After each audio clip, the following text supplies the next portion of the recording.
journée de compétition ici à Saint-Agrève pour le championnat de France d'enduro 24 MX.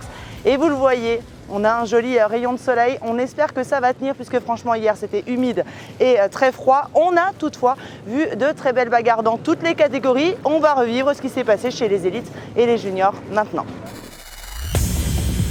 Après de longues heures de travail, le motoclub d'Erasmoth a proposé ce matin une boucle inverse par rapport à hier. Et chez les juniors E1 qui n'ont sûrement pas connu cette époque des deux sens de course, ça c'était avant, on prend les mêmes et on recommence. Et on mélange un petit peu l'ordre. Ce soir, Kylian Lunier est sur la 3e marche du podium.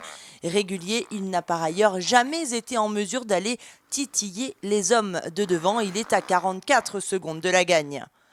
22 secondes devant, on retrouve Antoine Alix qui progresse d'une position par rapport à la première journée. Le pilote d'AFI a remporté une seule spéciale, c'était l'avant-dernier chrono. Enfin, c'est un carton plein en Ardèche pour l'officiel TM qui a presque réalisé la journée parfaite en remportant 7 spéciales sur 8. Il s'impose ce soir avec une avance de presque 22 secondes sur ses poursuivants. En J2, le vainqueur d'hier, Luc Fargier, est 3e ce soir. Le local de l'étape, qui évoluait sur le tracé de son motoclub d'Erasmoth, a bien mal débuté la journée. 7e sur SP1, il est ensuite remonté tout au long de la course pour prendre la 3e position dans la dernière boucle.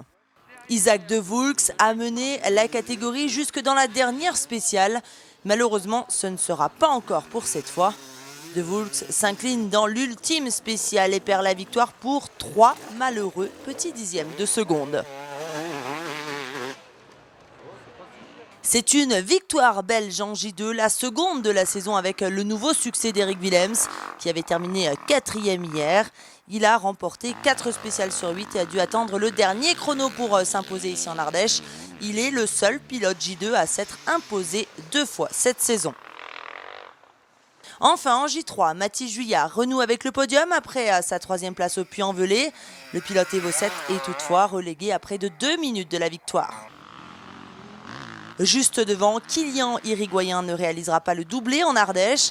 Après s'être imposé hier, il est ce soir 2e, après une belle journée à se bagarrer pour la gagne.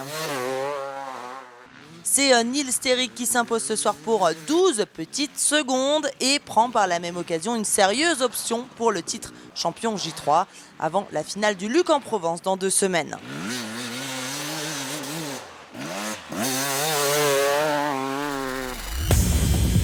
En élite E1, il était au pied du podium hier. Valérian Debeau est ce soir 3e à la régulière puisqu'il compte plus de 36 secondes d'avance sur Antoine Cric. Le pilote ORC a signé le 3e temps des 5 premières spéciales. Il menait la danse en début de matinée mais s'incline de nouveau ce soir pour 4 petites secondes et demie. Nambotin court toujours après sa première victoire cette saison en championnat de France mais bute encore sur Gittard. Pourtant, c'est bien lui qui a remporté le plus de spéciales avec 5 meilleurs temps sur 8.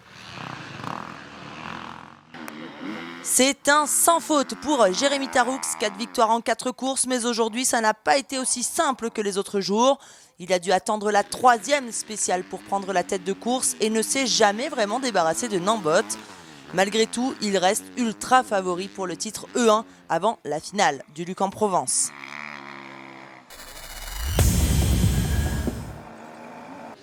En élite E2, podium inédit cette saison après une très belle bagarre.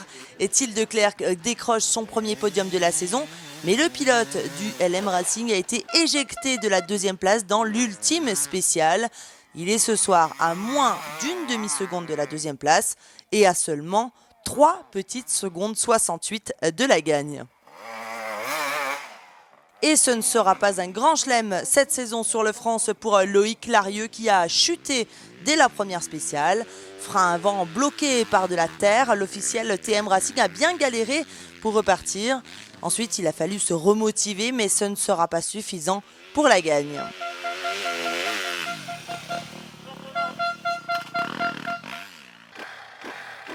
C'est une première victoire E2 cette saison pour Théo Espinas après celle de Langeac sur la finale 2019. Ça commence à dater. L'officiel Cherko a tenu bon la pression du retour de Larieux jusqu'à la fin, même s'il a fait une belle erreur sur SP7 en chutant sur la marche en descente. Toutefois, Espinas marque le pas aujourd'hui et la finale du Luc en Provence s'annonce déjà belle dans cette catégorie, même si Larieux, fort de ses 3 victoires sur 4 journées cette saison, est plus que jamais favori pour le titre.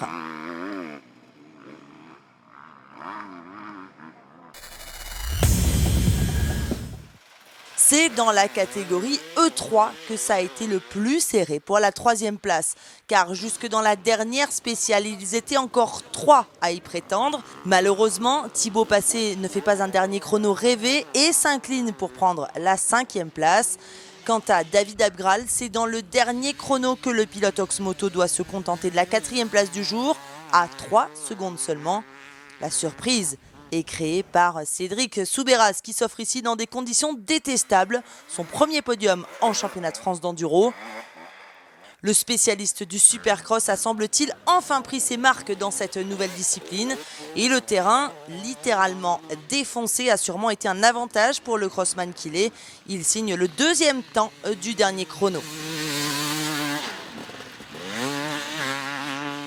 Devant, il y a un gap, 1 minute 09, sépare Soubeyras d'Antoine Basset. Et s'il a pris l'avantage de bon matin dès la première spéciale, le pilote Atomic Beta s'est une fois de plus incliné à la régulière face au Belge Maguin. Ils se sont battus au coude à coude une bonne partie de la journée, mais l'avantage est une fois de plus reparti en Belgique.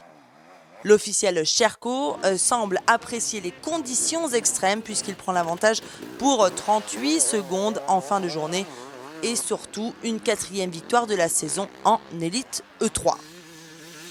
Merci à tous de nous avoir suivis. Rendez-vous dans 2 semaines, les 24 et 25 octobre, dans le Var, au Luc en Provence, pour la finale du championnat de France d'Enduro 24 MX. Bye bye.